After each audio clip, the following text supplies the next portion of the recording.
Holy Spirit. Amen. Let us pray for justice, for peace, especially for Christians who are persecuted. Last Sunday, they bombed 2 churches in Pakistan, and almost nobody spoke about that on television except the Pope. He reproached that we don't speak about that, and that it all is a persecution against Christians. Let us pray for all those Christians. Hail Mary, full of grace, the Lord is with thee. Blessed art thou among women, and blessed is the fruit of thy womb, Jesus. Holy Mary, Mother of God, pray for us sinners, now and the hour of our death. Amen. Mary, seat of wisdom, in the name of the Father, and of the Son, and of the Holy Spirit. Amen. So we spent 3 hours, 3 classes to study liberalism and capitalism. Liberalism is the philosophy, capitalism is the economic system, but the capitalism is animated by a philosophy, a way of thinking, considering life. And now we are studying this morning another kind of conception of economy. We call that communism or socialism. I will explain the difference between that. And that is animated by a philosophy. And that philosophy underlying is Marxism. A first remark, communism is socialist. It's socialism. And not every socialism is communism, And the characteristic of communism is the control of the mode of production by the state. The total control, absolute control. Socialism is not exactly the same. A part of the is controlled by society, and they take care of the people. But there is a path for freedom also, for free enterprise with socialism. So pure socialism is communism. Many countries they are social democratic. They are, for Canada, for example, Italy and France, and they are not totally socialist, but they have a preoccupation for the common good. So because of that, they control a part of the economy, not a totality. There is a lot of free enterprise in those countries, And finally, Marxism is the philosophy. Communism is an economic system applied to politics, because we saw last week, and we continue to see that economy and politics, they go together. They go together. When you listen to the speech of your representative, most of the time they speak about economy, So that they are very linked, but they are not the same. But they are linked one to the other. So a word first about socialism. A very rapid survey of the socialism. So you remember there was the French Revolution in 1789 that changed the face of Europe. In fact, the revolution took place in France, but in fact all Europe was affected by that revolution. The conception of democracy and liberalism was spreading more and more. And at the same time, there was a reaction. In fact, what happened? In 1789, French Revolution was made to the benefit of only a part of the people. We call the bourgeois, la bourgeoisie.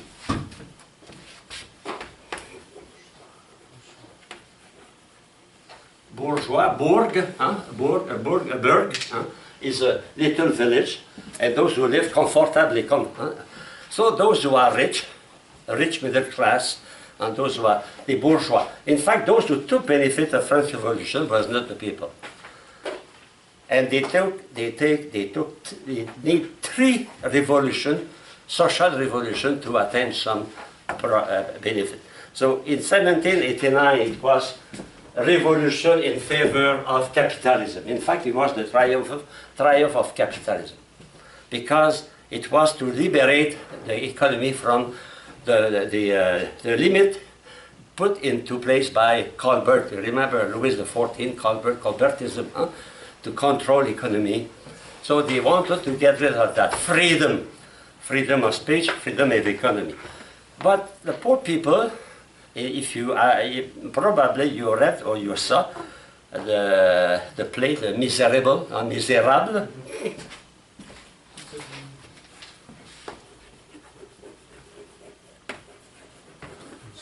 Victor Hugo.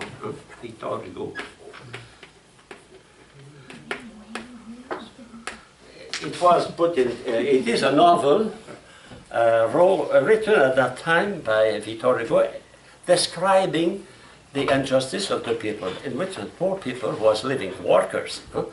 So they needed 3 revolutions. 1880, 1830, the first, 1830, the second, 1831, and the last one, 1870.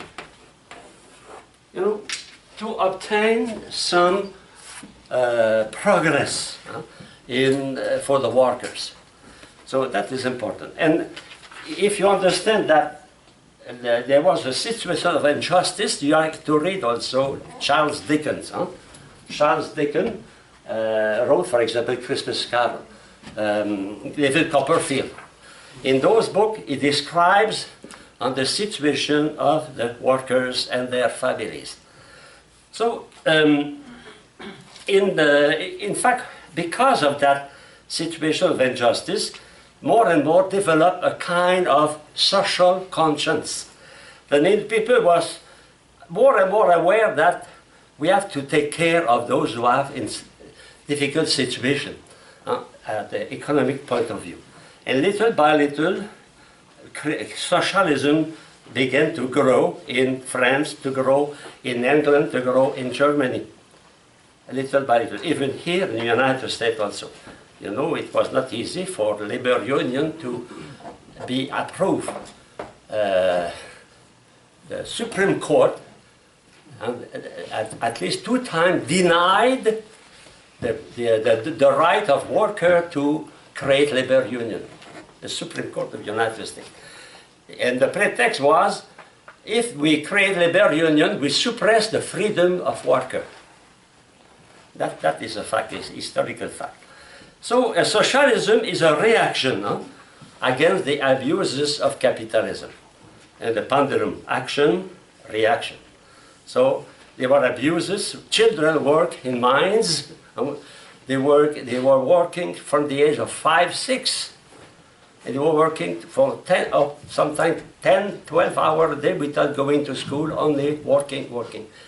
Like I saw in Turkey, when I was in Turkey, in 1976, I think, I saw little girls standing there all day making carpets.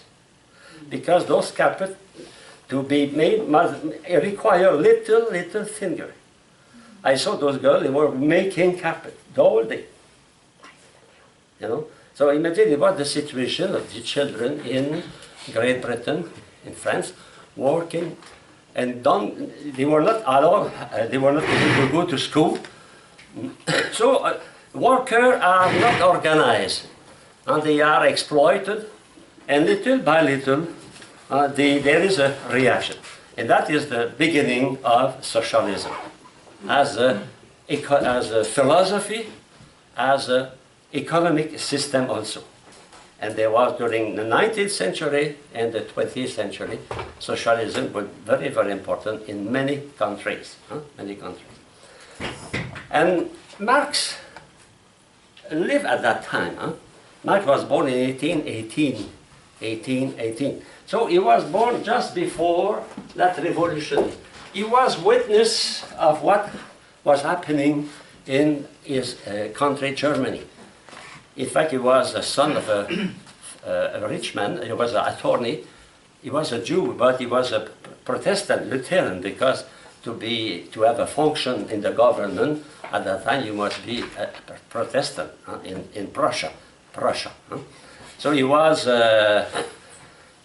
He went to university. He was specialized in Hegelianism because the philosophy of that time was Hegel.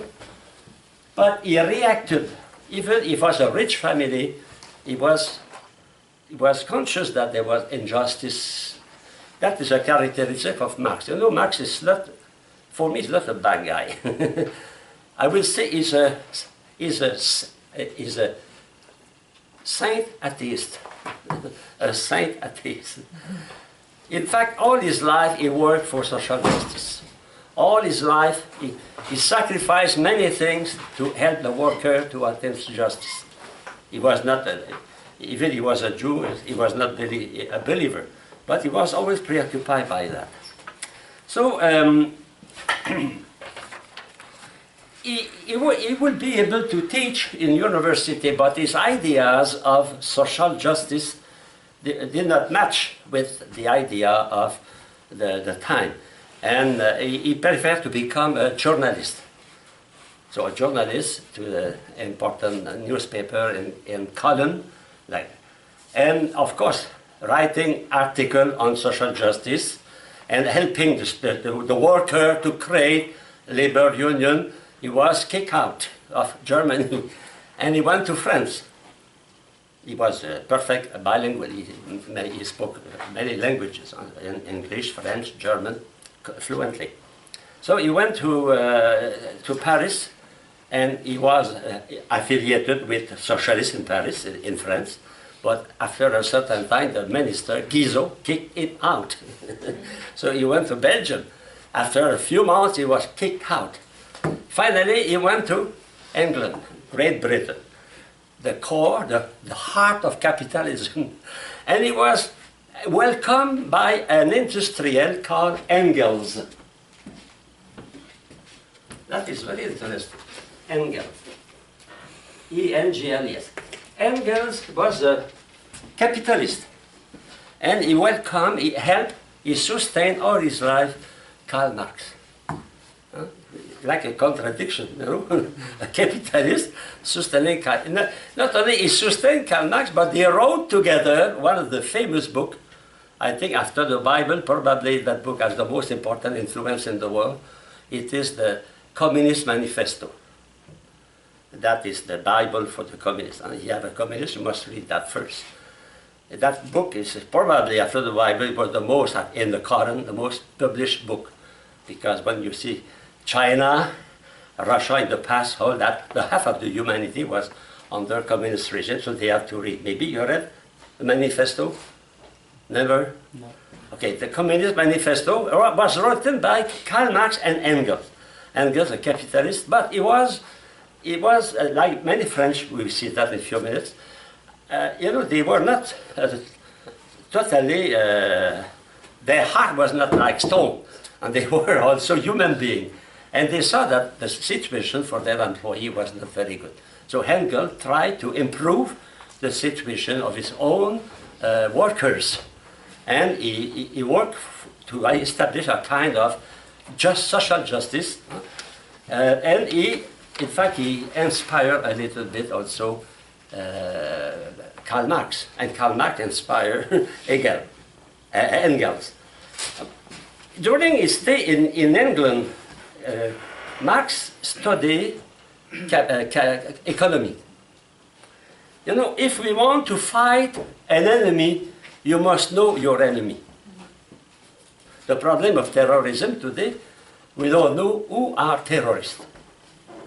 But when we know who are our enemy, for example, in the Second War, we know who were the German or Russian or American or Canadian. It was clear. But when we don't know our enemy, we cannot fight. Think about boxer. Boxer, when they have to fight another, what they do? They watch movies, because the combat of their enemy was put on movies, and they watch that to discover their strength and their weaknesses. So when they will fight, they can use their weaknesses to win. So if we want to fight an enemy, we must know. If we want to fight SIDA, AIDS, the doctor must know what was AIDS. So they took many years to discover what is AIDS. So the intuition of Marx was, if I want to improve, to fight capitalism, I must know capitalism. So he went to study with Ricardo. And Ricardo is one of the thinkers of liberalism and capitalism in England. So he knows the system very well. And knowing capitalism very well, he wrote a book called Das Kapital, The Capital. And that is the criticism of the economic system we call liberalism or communism. So if we look at this chart here, we can see the influences that play on Karl Marx. You know, a philosopher or an economist or a scientist is not a spontaneous generation. They depend on many other influences. Like you, in your DNA, you have many ancestors, and all that together produce you, you know. For example, I have a part of Irish in myself, a part of Celtic, a part, etc. You know, our ancestor. So what are the ancestors of Karl Marx? What are those who form the thought of Karl Marx? So we have in the past, let us go, for example, very far the Greek. Because Karl Marx was a learned man. He knows very well the Greek. And in the Greek, there was a kind of current. It is very surprising, a communist current, socialist current, taught by Plato. Well, if you read, and I invite you, if you have time during your vacation, to read Plato, Republic, book 5. In that book, Plato manifests what is communism. I think even Mao Zedong never realized the communism of Plato. But it's interesting to read that. Because the way we think comes from somewhere. And Plato was, in fact, he proposed as ideal of society, communism. It's surprising, no? Communism. He said, we have to put all women together with men without knowing who is your father, who is your mother. Everything is common. Everything is common. Even children. So a child will say, all those women are my mother, all those men are my father. So he will respect all his mother, all his father, you know. Communism. That is the idea of Plato. Of course, Plato was not married. He has no children. So he's not the same when someone has a child. It's not the same situation. Huh? And another thing very important in Plato is that his method. It's called the dialectic method. That means we progress by opposition. In fact, it is true even in biology, in our development, human development. We progress. You remember when you were, no, maybe you don't remember, your father remember and your mother, the time you say no, no, no, and no. Huh? I have a great nephew, and my sister told me, and I think it's the time of his no. All the time his answer is no. Except, of course, do you want to Dairy Queen? No. Oh. No, that's opposition. After that, oppose. Huh? If you read Freud, huh? the child, he opposes his father because he wants to be like his father. So he opposed to be loved by his mother. So adolescence, what is adolescence? Well, you are 16, huh? 15, you want to be independent, you oppose your father, your mother, you oppose the society, etc.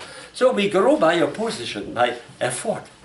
Is the reason why it is important that children have some challenges. It is through challenges that we grow.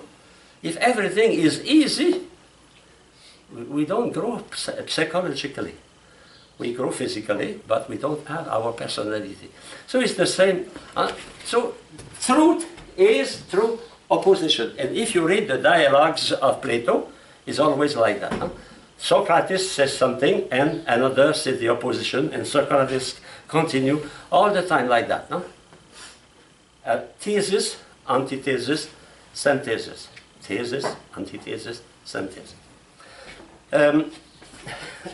Another very, I will continue here, okay? very, very important influence is the socialism. Marx is not the father of socialism. Socialism existed before him, especially in France and in England. A little bit in Germany, not far from a region of Rhénanie. But the most important are in France, and especially in France. And you have three names here of people who influenced Karl Marx.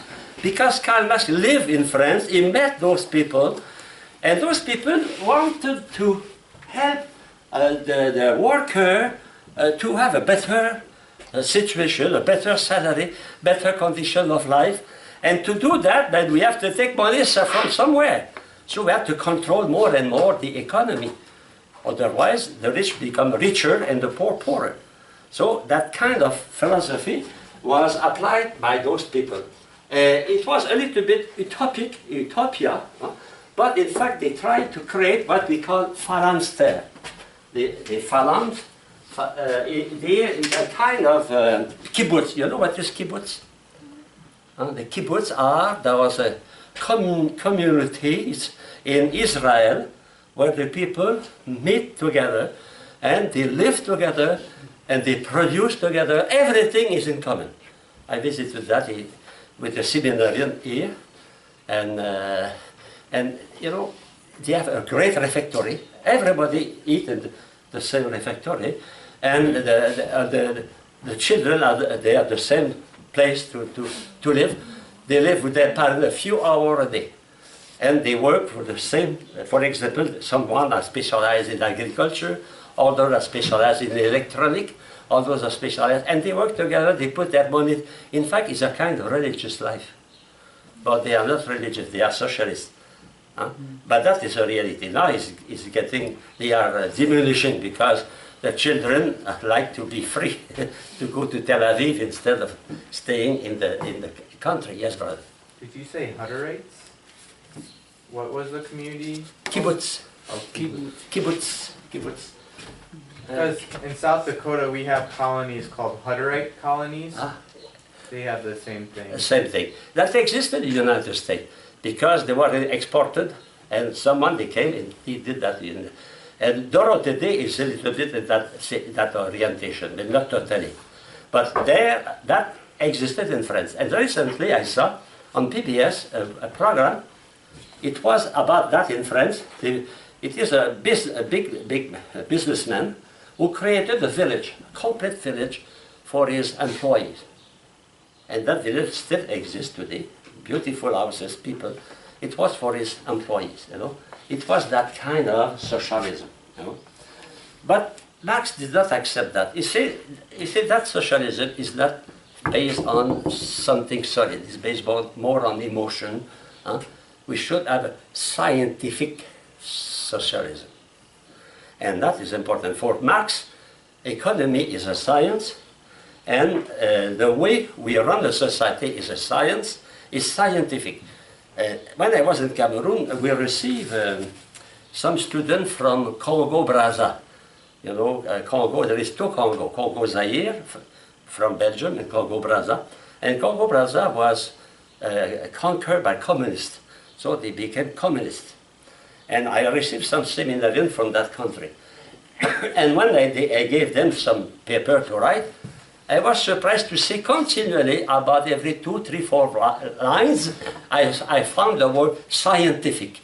Scientific. Scientific. What is that, scientific? There was no link with, but the word was there, scientific. Why? Because when they were taught by communist teacher, they told them that everything must be scientific. So they put scientific in everywhere, like pepper on your soup. So in fact, the difference between Marx and that kind of socialism is the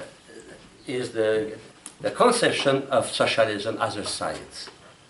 You know, it is why? Because Marx studied economy with Ricardo, and you remember when we study liberalism, communism, liberal economy is a science, is determined.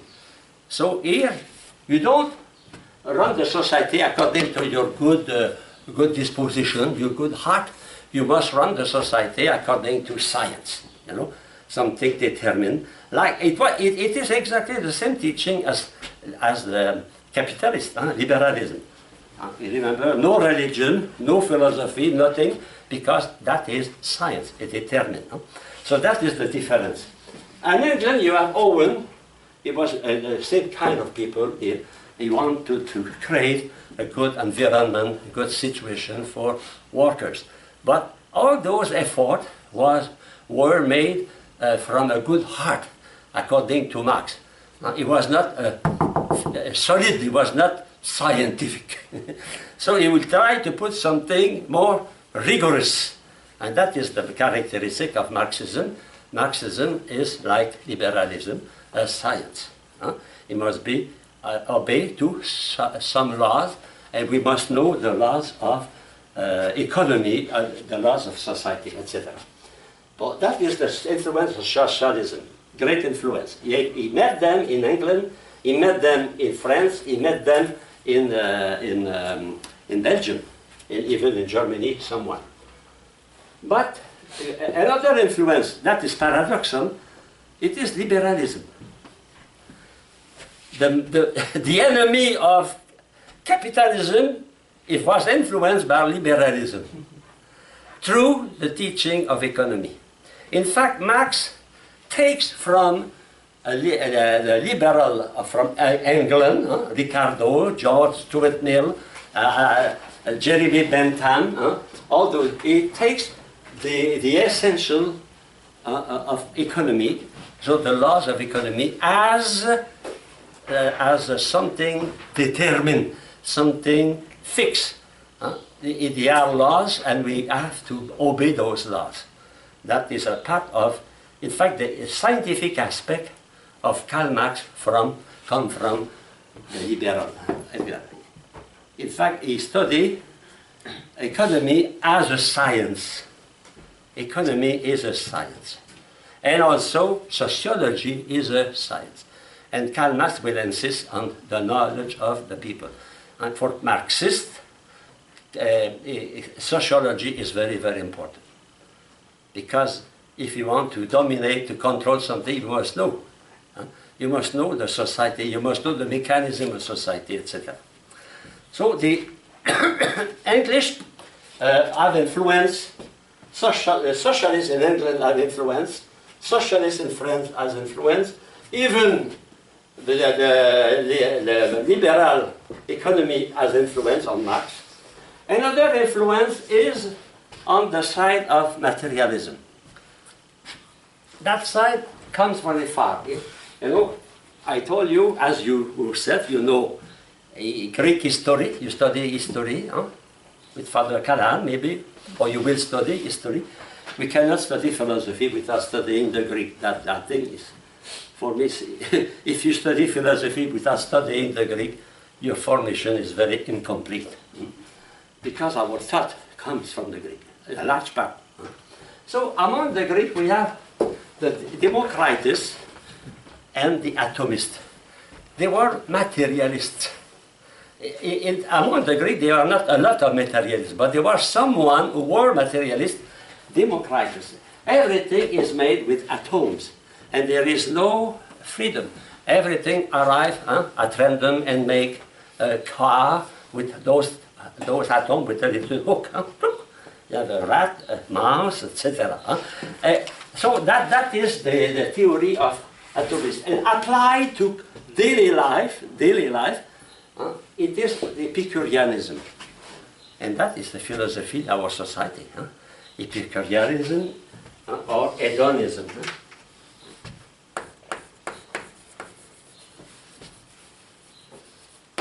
What is that? It is carpe diem. Enjoy today. There is nothing after that. So it is a kind of materialist philosophy of life. In fact, all that is materialist philosophy of life. There is no other dimension than matter. So that is important. Why? Because Marx will be a materialist. So that is, and in the close to Karl Marx, we have a current in science we call positivism. In fact, positivism is a materialistic explanation of reality. Materialistic. Huh? That means we can know only what we can measure.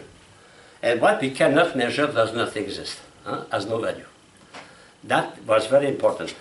And positivism is like here, because positivism also influenced liberalism. Don't forget that. Influenced liberalism in such a way that economy is a science. We can measure that.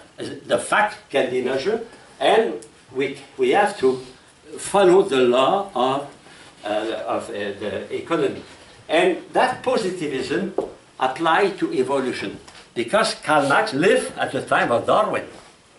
So it was the time of the triumph of materialistic evolutionism. That means they interpret evolution on the materialistic aspect. That means only matter is the cause of evolution. Matter, quantity, can produce quality. Matter can produce life. You know, that is the theory of. Even today, we have some evolutionists. They continue to affirm that in such a way that everything is made at random. Okay, and that go to the most important philosopher who influenced Marx with Hegel is Feuerbach. Feuerbach is a German philosopher. He reacted against Hegel, of course, because we see soon Hegel is the ideal, idea. In fact, another thing we can see here, the idealism of Plato. What is the reality for Plato? They are the idea. So the primacy of ideas will be taken by Hegel here. The idealism of Hegel. Okay? So, opposing to that is Feuerbach. So we'll see those people in detail soon. And so Marx takes from Feuerbach a part of his teaching, especially materialism. But he rejects the other part. And he takes the method. If you want, he takes the method of thinking, explaining the reality from Hegel, the dialectic. That method was used by Plato. That means the reality is essentially made by contradiction, by opposition. If you want to explain economy, or society, you have to use contradiction. And what is the contradiction in society? A revolution. So Marxism must be a revolutionary. Revolution is at the core, the center of Marxism. So Marx takes those two influences. So now, if you want, we'll take that in more detail to understand. Because to understand Marxism, we must understand Marx. You know, it's the same. We want to. We know Jesus through the gospel.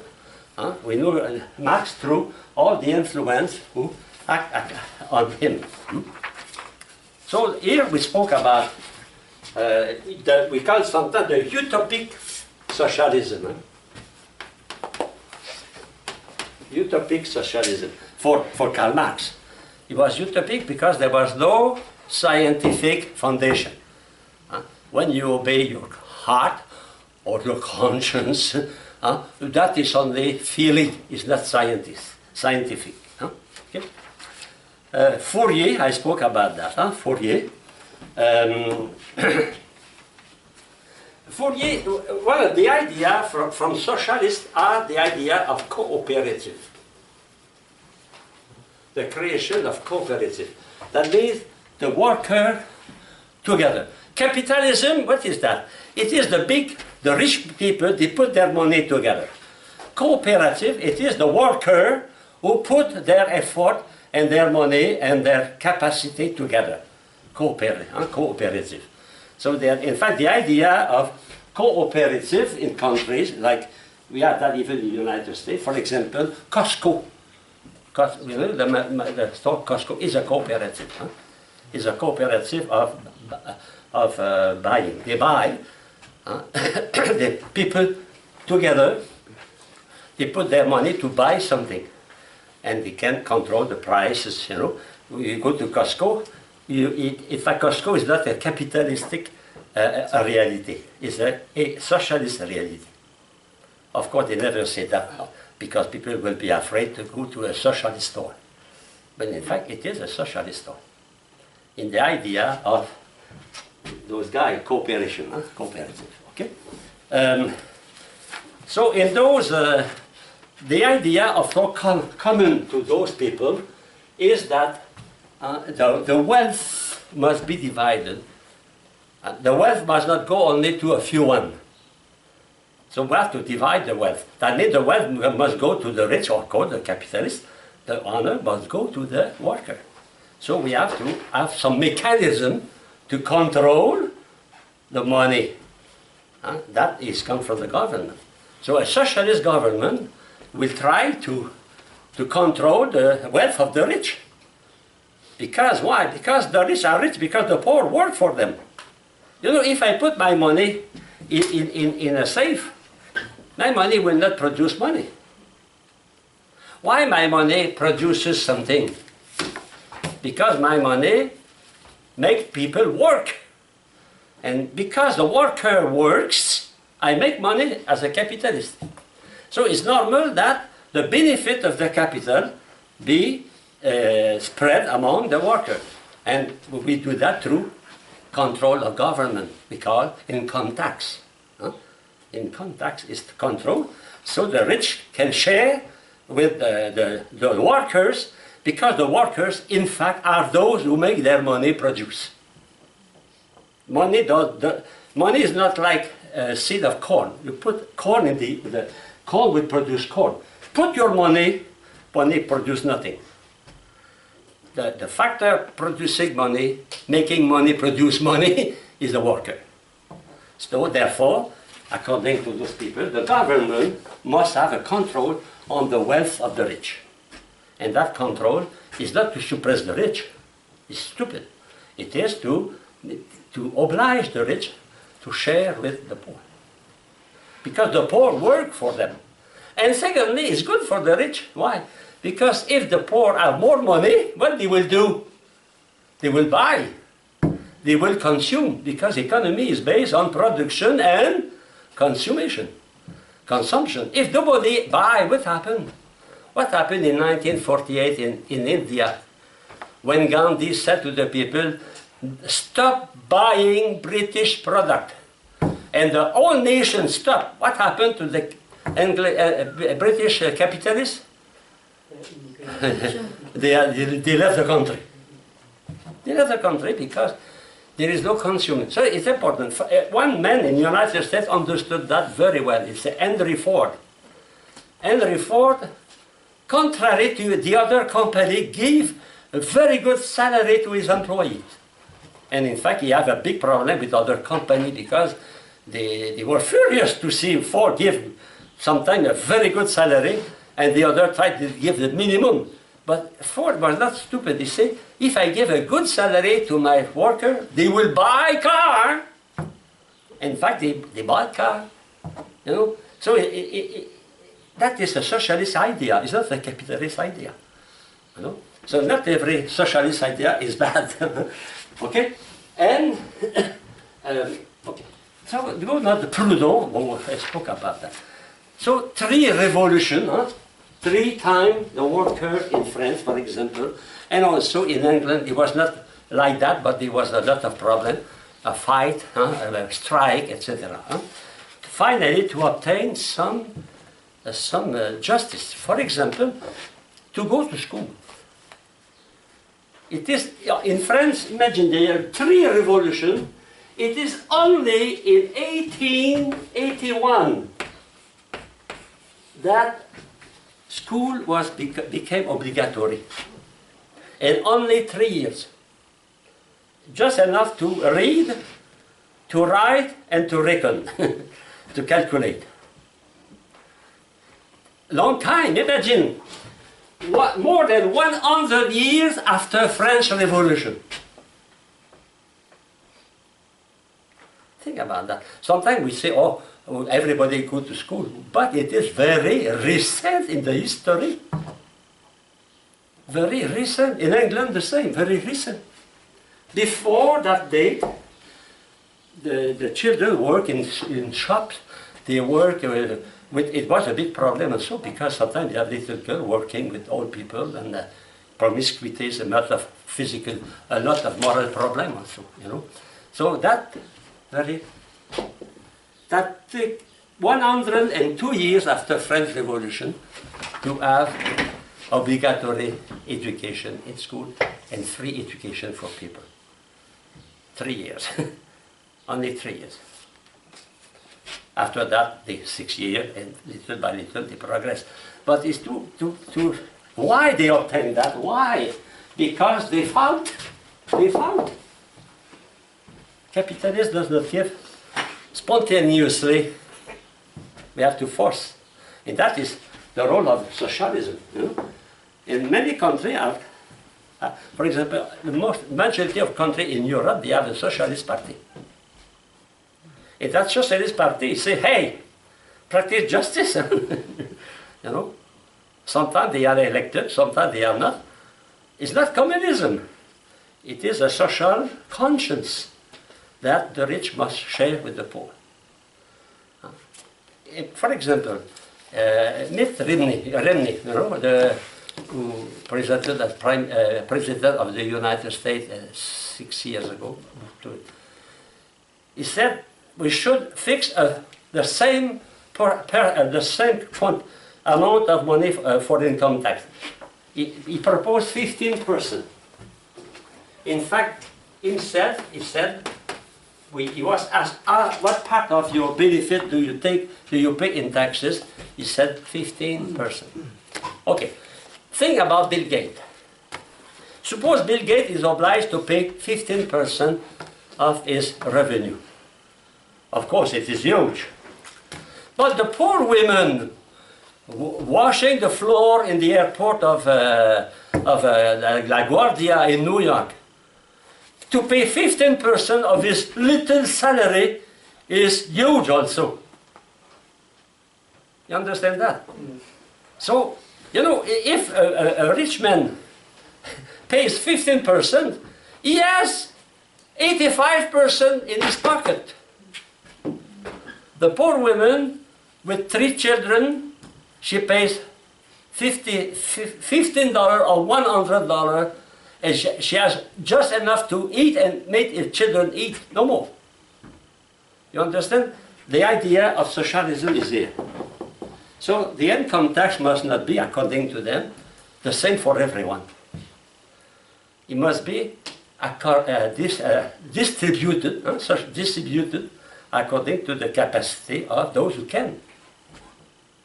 In some country, for example, my country, after more than 50%, $50,000, the next part you pay a lot of income tax if you are not married. A lot. You know? I think of my brother, he worked for the city of Montreal 20 years, he had a good salary, he paid about $400,000 in taxes, in income tax. But he fell sick, he went to the hospital, and that cost $350,000. So that means what he gave to the government in income tax was just enough to pay for his hospital the time he was there. You know? So that is this another conception? In fact, what is underlying all that? The common good. The primacy of the common good. The primacy of the worker. Now, that is the ideal. I don't say that is realized, because I know Putin and you know, when in Russia the communists fell down, immediately you are billionaire. You know, original sin is everywhere. Is in Vatican City? Yes, the Pope is there to make a reform. Huh? He is a capitalist, is a communist, is everywhere. So that means sometimes the conclusion of my class will see that communism and capitalism, for me, they are twin brothers. They don't use the same method, but they are in fact the same thing. It's a capitalism both sides. But one is hidden on the rich.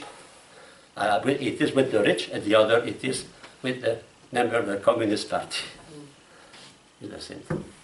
You know, there is no... Greed is everywhere. Greed is everywhere. But the difference For someone, they exalt Greek, and someone, they say, no, we have to share, you know. That is the idea. Yes, brother?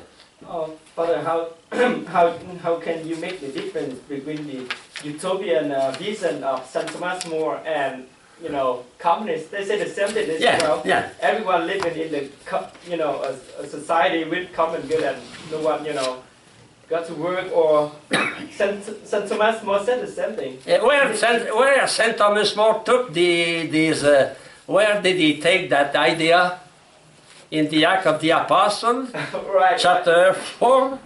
I mean, how can we distinguish between... You know, that is the idea of the gospel. In fact, the idea of the gospel is communist. Sister, you are communist. You put everything in common, and the way of production belongs to everyone, no? Well, but how do we answer to people now? But the motivation is different. Huh? Oh, motivation. Yeah. You are free to do that. Huh? You are free, but in fact it's exactly the same. When you read the Act of Apostles, it is pure communism. Not like Plato, but you know, they put everything together, and there were no poor among them. You read the Act of Apostles. You know, not everything is bad. Huh? Those guys. Okay, so Feuerbach. Well, Feuerbach, according, first what he gave is materialism. Human conscience for him is only a product of matter. And in fact, when Marx says that the thought is the secretion of brain, is not from him, it's from Feuerbach. No, the materialist approach of reality is from Feuerbach. That is one idea. Can I erase that? Okay? Because I need the board.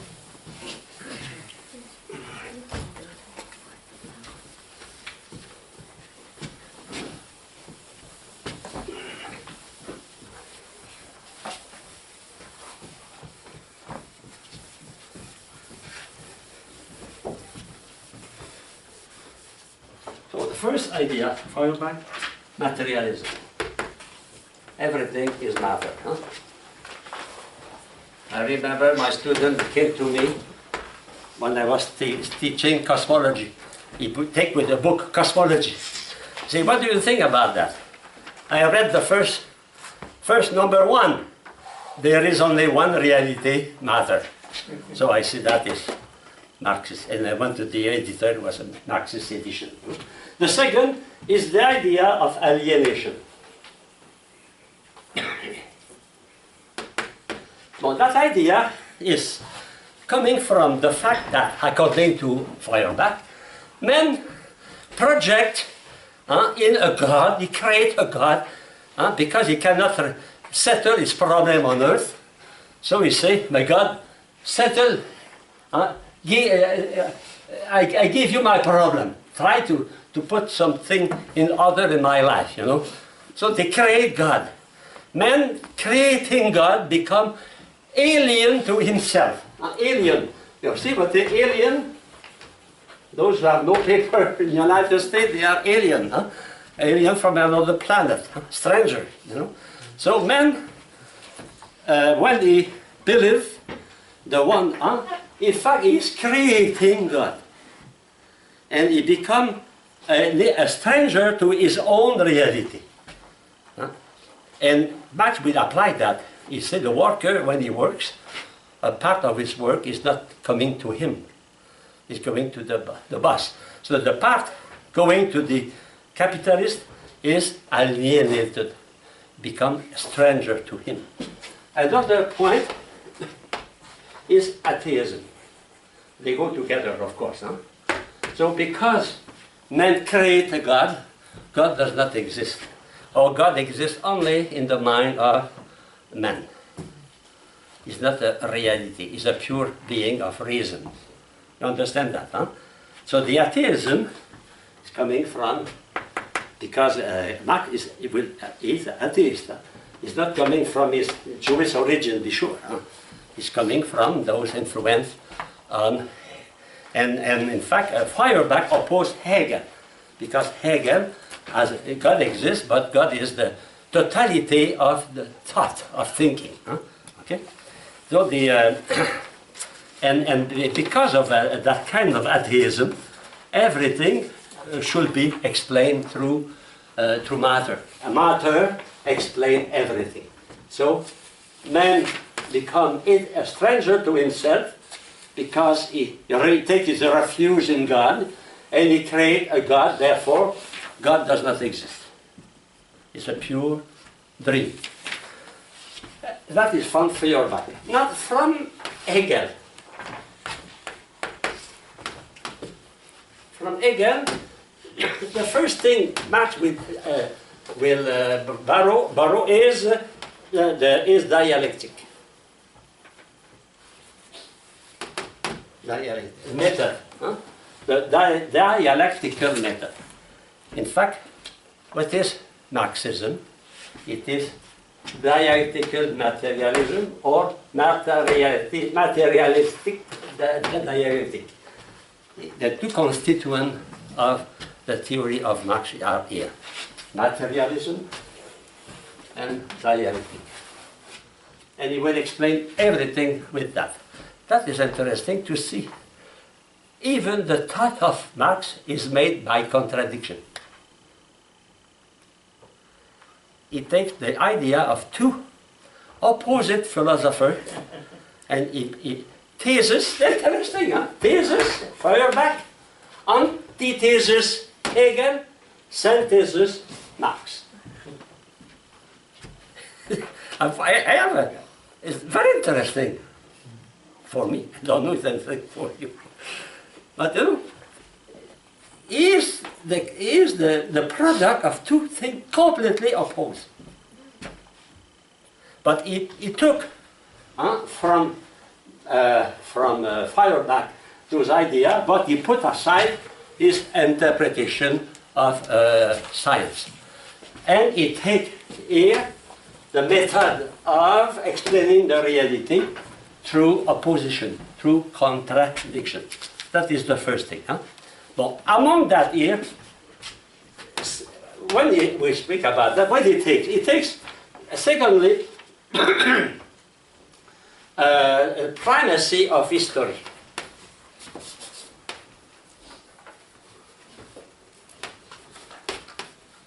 For Hegel, history is continually progressing. We saw that with Condorcet, all the progressing. And because history is progressing, the human thought is progressing, and the totality of that human thought is God. It's a kind of pantheism, if you want, of thought. All the thought, the universe. And that thought, that global thought, is incarnated in the state. In the state of Prussia, in the Kaiser. The Kaiser, it was don't forget, Hegel was the official philosopher of the Kaiser. Like Hobbes was the official philosopher of the King of England, you know. And like Heidegger was the official philosopher of the Nazi Party. So they cannot stay, they have to speak in the line of the party, of course, no, they have no choice. So Hegel insists on history. History is true, history is very important.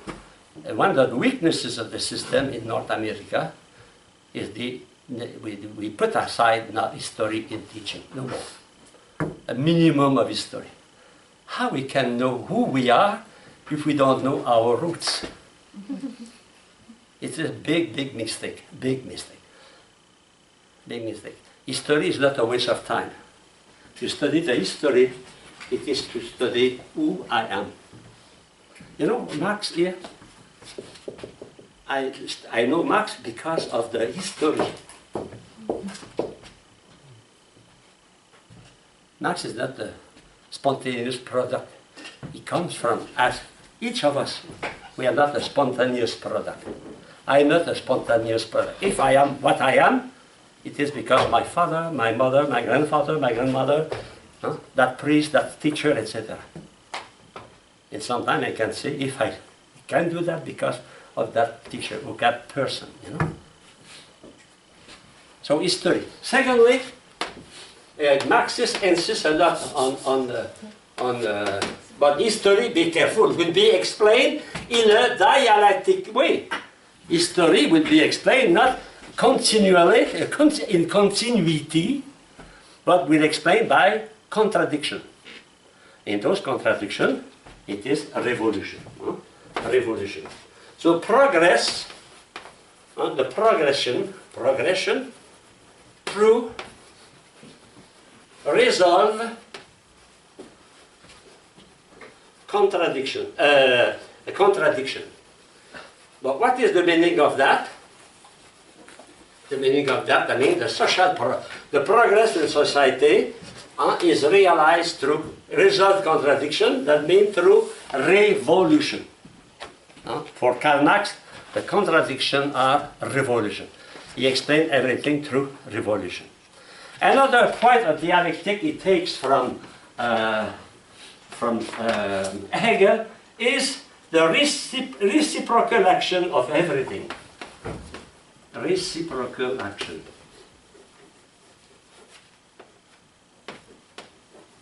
Of everything on everything. That means everything depends on everything. That is like in science.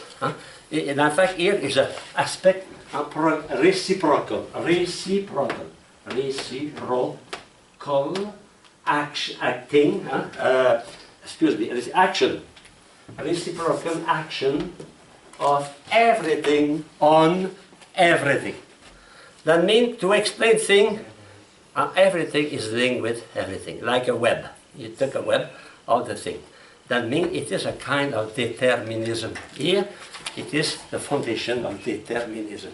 Okay? Progress by leaps and by bounds. Progress by leaps, by bounds, by jump. For example, we start from matter, suddenly we have life.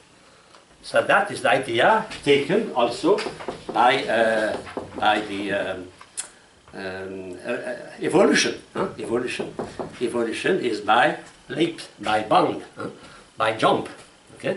At a certain degree, matter can produce life, you know, for example. Okay? So, if you go to that idea, here, progression through resolved contradiction, that means revolution. Revolution are necessary.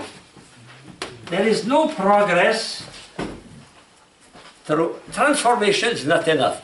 Revolution. So it's the reason why, if you study Marxism, a Marxist must be necessarily a revolutionary. In my thesis for my doctorate, I studied a Soviet Pistrak. And continually, Pistrak was the pedagogue of the communist country in 1917 in Russia.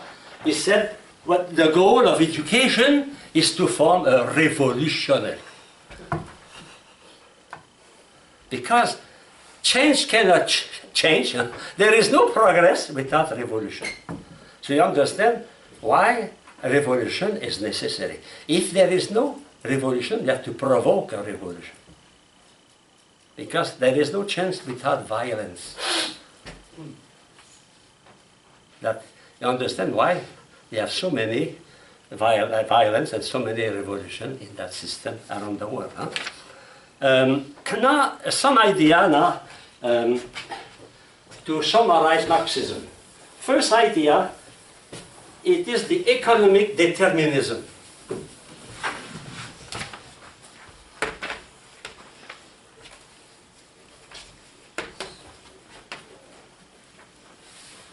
Everything is determined scientifically.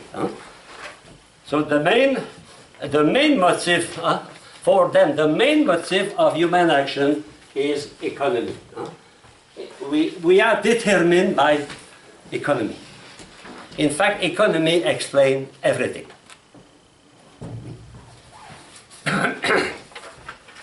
Civilization, art, etc. I give you, you have a paper about that in your Where did I put that?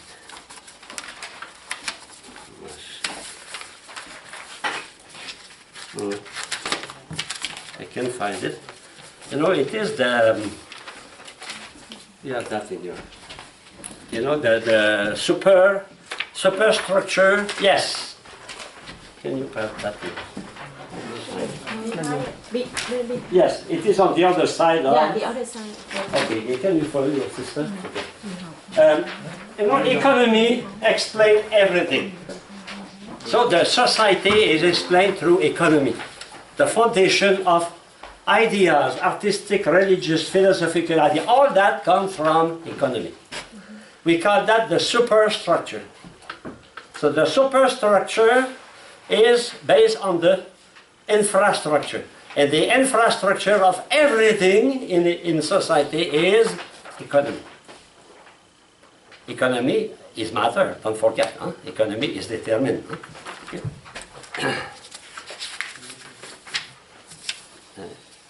Second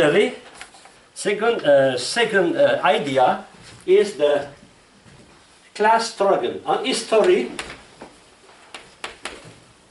is the history of class struggle.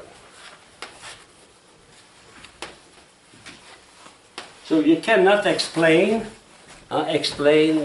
history without using the fight, the combat, the revolution between class, the rich and the poor, the worker, the having and the having not. You know, that is the progress is made by class struggle.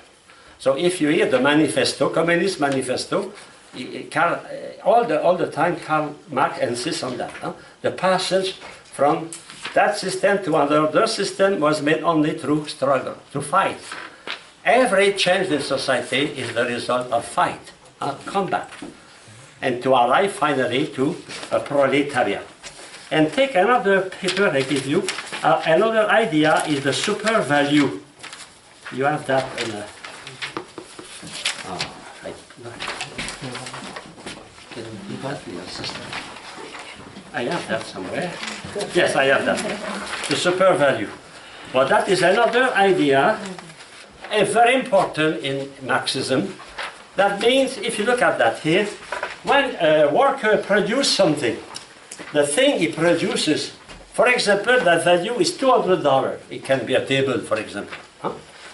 He pays $100, for example, for the material, machines. Okay? It is a constant capital. And there is a benefit of $100. That benefit, of course, he must divide it between the workers. So he gives to the worker a little salary, $40, and he kept in his wallet $60. But he's not stupid. What he does, he invests the $60 with the 100, and now his capital is $160. And after that he produces more, and the product, $120, is invested in the capital. But the salary is the same. Finally, he invests another benefit of $240, and the body say, you know, many workers want to work for me. So what I will do, I will diminish the salary to make more money. That is the theory of super value. That means for Karl Marx, the worker put into his work a part of himself. We saw that also. It's not invention. It's coming from the liberal. You remember that? We studied that last week, huh? Last time. Even they said the worker invests. That is the answer for your question at the examination. Why the worker can have the right to a wage? Because he invests his mind, his skill, his sweat in the thing. You know. But the problem is the tendency is not to increase the salary, is to diminish the salary to make more benefit. It is exactly what happened today, no? How many companies left United States to go to Bangladesh, to go to even Vietnam, to go to Mexico? to give a cheaper sweatshop. Exactly that. That is the idea here. To make more money. To give to the sharer more money on the back of the Bangladesh or the Pakistanis, on the back of the Indians. That is capitalism. And it is exactly what I want to say here, Karl Marx. And for him, it is an injustice. It is a reason to fight, to obtain justice, you know, to fight. Okay? And finally, a fourth idea, I will finish by that. It is, you know, the first history is class struggle. Oh, we saw that. Class struggle. The second is the necessity of revolution. That will, okay.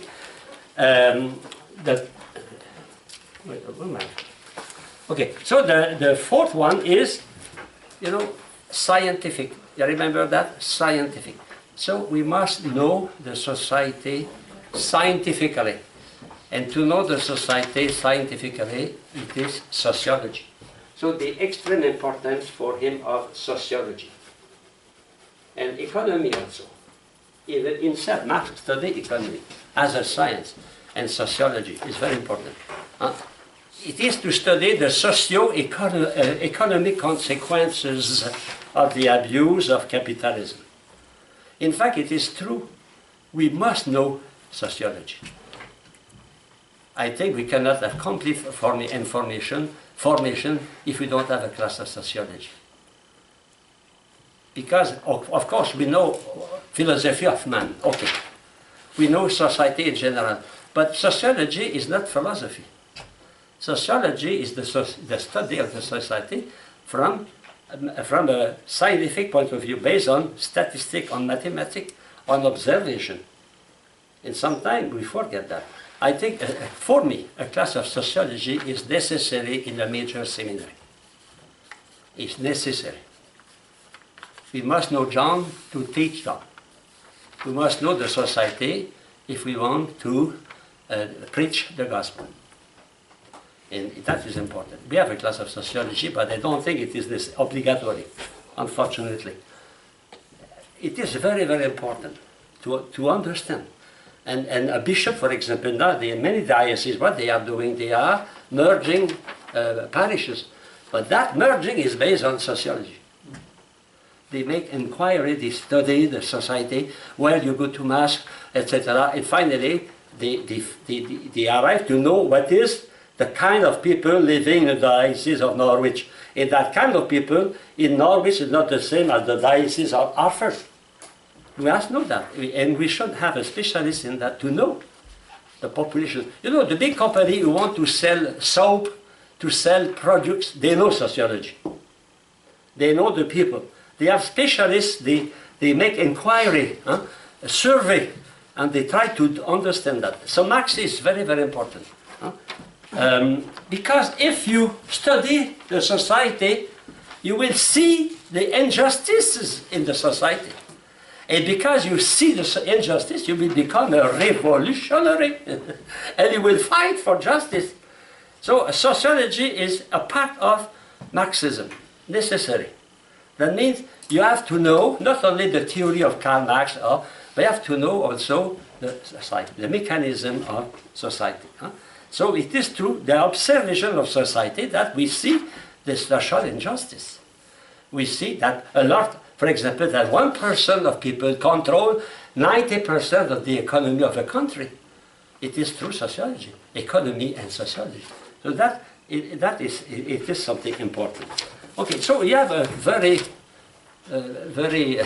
superficial knowledge of Marxism. But next class, we will study systematically a text that is for me one of the best texts we can study to understand Marxism, is the text of Joseph Stalin.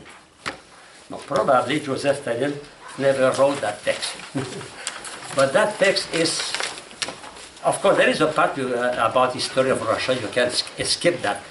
But that text is, it is very well structured. If you accept the premise, you are obliged to accept the consequence. and you will understand why so many people became Marxist. It's incredible that half of the world was under the Marxist regime, no? And even intellectual people, even learned people, they became Marxist because it is very logical system. If you accept the premises, you have no choice, you must accept the consequence in politics, in economy, in social justice. So if you read that text in that perspective, and you will see that those who read that text in Russia, for example, and they studied that at university, you study that, they have no choice then to become a revolutionary, to take the gun and to fight the capitalist. or, you know, the source of action comes from the thinking. How those people like Mao Zedong, like Lenin, Stalin, like Ho Chi Minh, all those people acted because they have some idea. What is the role of studying social ethics? It is to understand the philosophy underlying the action in economy, in politics. Politics and economy are inspired, animated by theory. And Joseph Stalin gave you a good. And in fact, the structure is always the same. If, then. Yes, if, then. If you accept if, you are obliged to accept then. That is the structure of the text. Okay, have a good.